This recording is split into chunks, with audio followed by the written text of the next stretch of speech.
everyone. So this is Team 5, the last team, and hope this will be a happy ending of all of the great presentations today.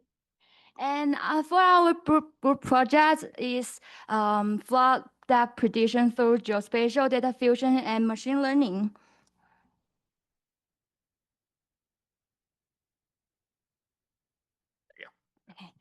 As we all know, like floods are like our surprise deadlines. You think you still have time unless suddenly you are in the knee deep in the water and realize how fast it goes and how huge impacts on your scores. And stemming the floods in the U.S., it costs between 200 and 500 billion dollars per year and over 100 fatalities on average per year.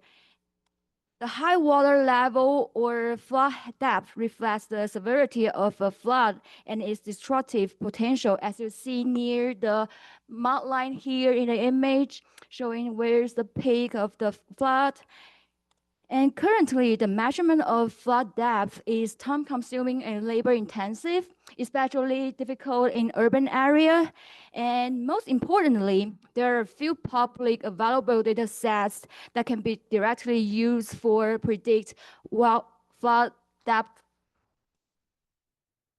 So given these challenges, our goal is how can we generate a high quality data set to predict flood depth for both rural and urban areas, and how we can develop a model using manual target measurement to rapidly predict flood depth after an event.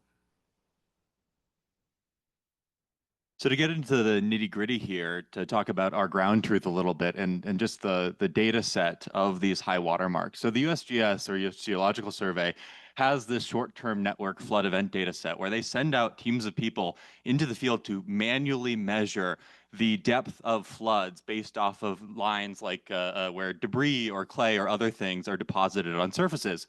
And then these data are produced, geospatially through time. So we've subsetted it from 2016 to 2024 and end up with about 1,200 records that are temporally aligned with Sentinel-1 SAR imagery, right? So the data set has 8,000 plus records, and we're using a small fraction of it just due to limitations in the remote sense data.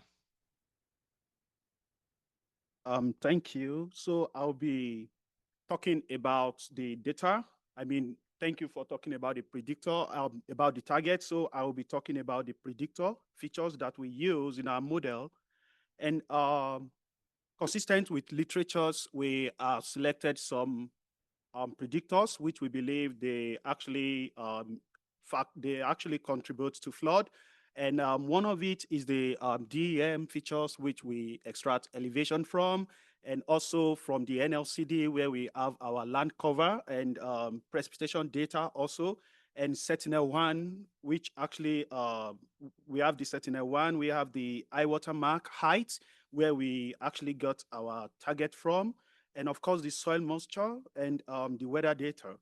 So for the notebook you're seeing here is just to actually merge these data sets together to actually get a single data which we will use in our model. And here it is, where we have several, about over 60 columns that actually include all the features that we'll be using as predictor in our model, which my colleague will talk about. And just briefly, we actually look into what is happening in our database, where we use the UMAP to actually get the clustering that we have in our data space. So over to my colleague, which will be running us through the model. Fantastic. Thank you very much. So if you remember, we introduced to you earlier that we're trying to do two things. One is to generate high quality data sets that we can use for flood depth estimation and prediction. And the second is to see how we can use machine learning to achieve these same tasks. And if I'm sure you've seen a lot of random forests today, and it's the usual corporate. And today, also in our work, we'll present to you that we decided to test our baseline with that same guy. which is random forest. And I'm going to walk you through it quickly. So in order to do that, we did a typical thing in a machine learning pipeline, loading our data set and preparing it appropriately, some of which my colleague has presented to you. And then we split our data set into 70% for the train set, the other 30% we split it equally into 15%, and the other 15% for validation and test, and normalize it using a Z normalization method. And again, machine learning, you know what we do.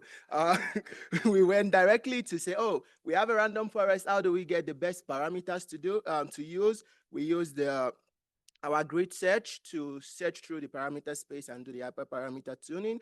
And based on that, we developed our best model. And these are some of the parameters that we got from that to get our model that we used. And from that, we train on the data set we have created. And these are some of the metrics that we get. And to be honest with you, we were a bit pessimistic on what was going to come out of this. And I would say through a bit of luck, our model surprised us. And as you see here, you see the mean square error that's getting as close as it comes to this smallest value. The root mean square error, we have all of these different values. And we have something I want to point you to. I remember we were pessimistic, right? So if you look at the R squares, you see on the training set we have a 0.9, we have 93, right? And then on the validation set, that drops, right? So that is already pointing us that there might still be some issue. This is not all, it's not the shiniest of things. But yeah, we are very happy with the result we have, just considering the mean absolute error that is very minimal. Now, given this as the baseline, we need to understand even more how our model, this is just a graphical display of how the model is performing, some of which you've seen the metrics. Now, I want to show to you how that model is making decision, which is very important since we are considering flood depth, and that is the feature importance. So we went into the model, try to see what features are influencing this decision. And here we see, surprisingly so, or maybe not so surprisingly, we are learning from the model this time, right? We saw that land cover was influencing this decision more. And what is in our land cover, which we derive from NLCD, is basically where if it is a pervious or impervious area. And apparently, it seems the flood depth, rise higher where there are more impervious area, which we can agree that that is close to, we should expect that in reality because the water cannot infiltrate down when it stays there. And a little more thing is on the issue of overfitting, which I have also alluded to earlier, and we could see that there are still hints to overfitting in the model, and definitely this we are hoping we could work on better with provision of more data. And my colleague will talk to you about how we are thinking about this, both during the time we have for this project and even in the future going forward. Thank you, Rufai. Going through the notes.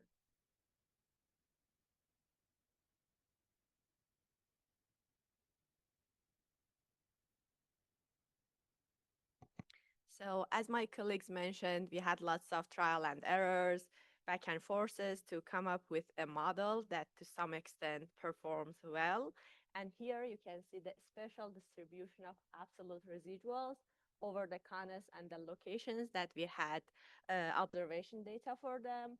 And the histogram shows that by increasing the absolute residuals, fortunately, the number of locations sharply drops, which is a good news for us.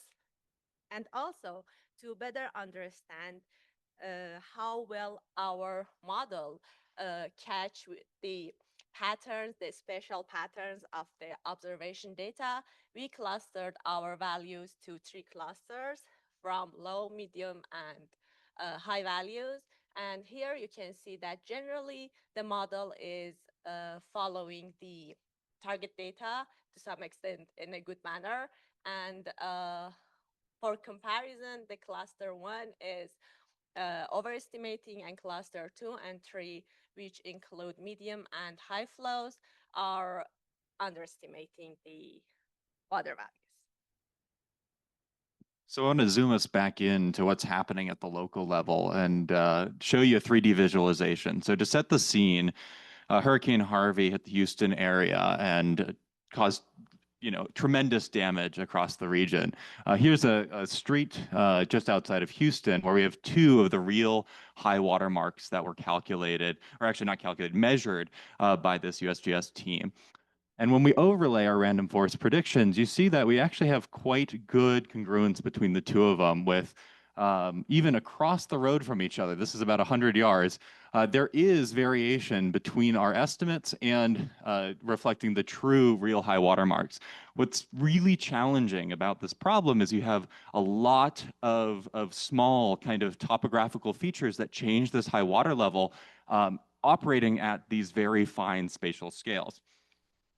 So how do we actually improve this, right? We have this data set, right, that has a lot of features and a lot of different perspectives.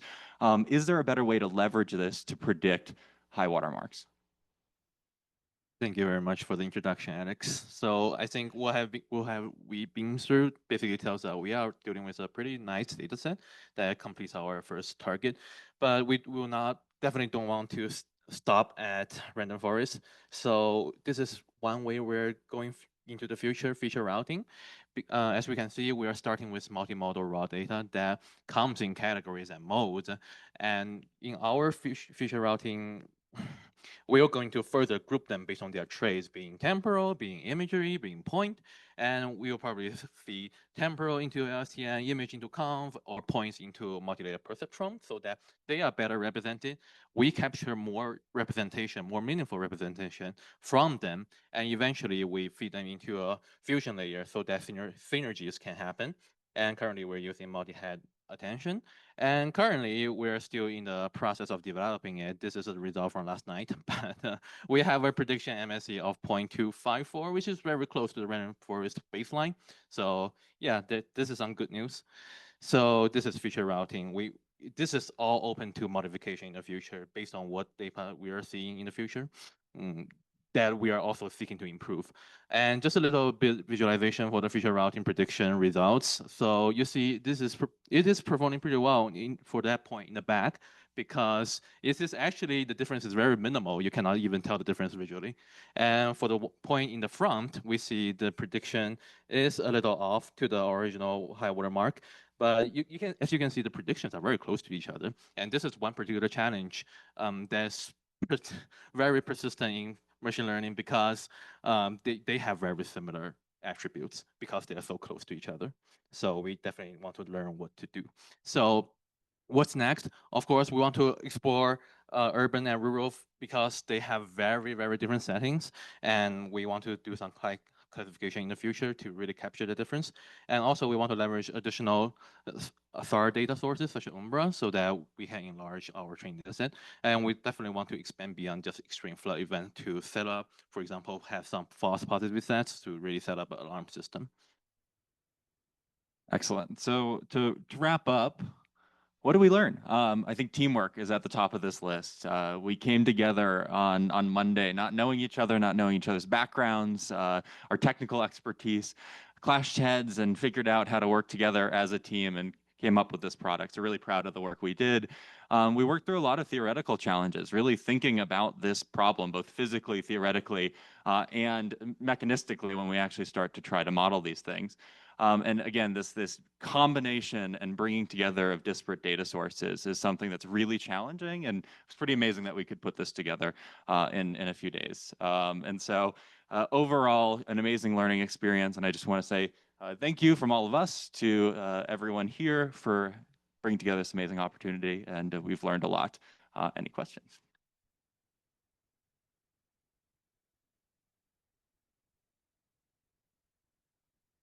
All right. So first, we'll have you all go down and take a picture, courtesy of Nathan. And then we have 1 minute for one question.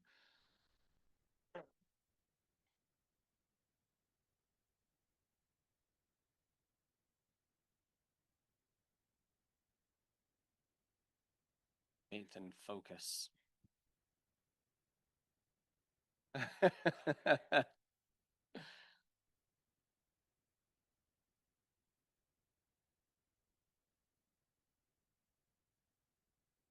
All right, wonderful. Yeah, oh yeah, you can grab your laptop. Do we have one question for Team 5? Right now, everyone is looking at times Quick and question. Yep, Yeah, yep. sure, real quick. Like, how much of that kind of like hyper local high variation did you guys see? Basically, that's really curious at the, like the landscape scale. You know, for that one example that you showed, the 3D example of. I don't know if you guys saw that a lot or if that was just a one-off. Thanks. So what's interesting about how they measure these high water marks is a lot of times they are along riverbanks and other places where the water spilled over the typical channel. And so there is quite a bit of variation along these channels just because of how the topography works, where you might have one side of the channel where a tree branch is like completely submerged and they mark it, and then the other side of the channel maybe 50 feet away is a meter or two different in this height just because of the ebbs and flows and also how they measure it, right? It might be that the average, you know, high water is, you know, pretty level, but because of that local topography, there's just really huge differences in small spatial extents. Awesome. Great work, everyone. So, yes,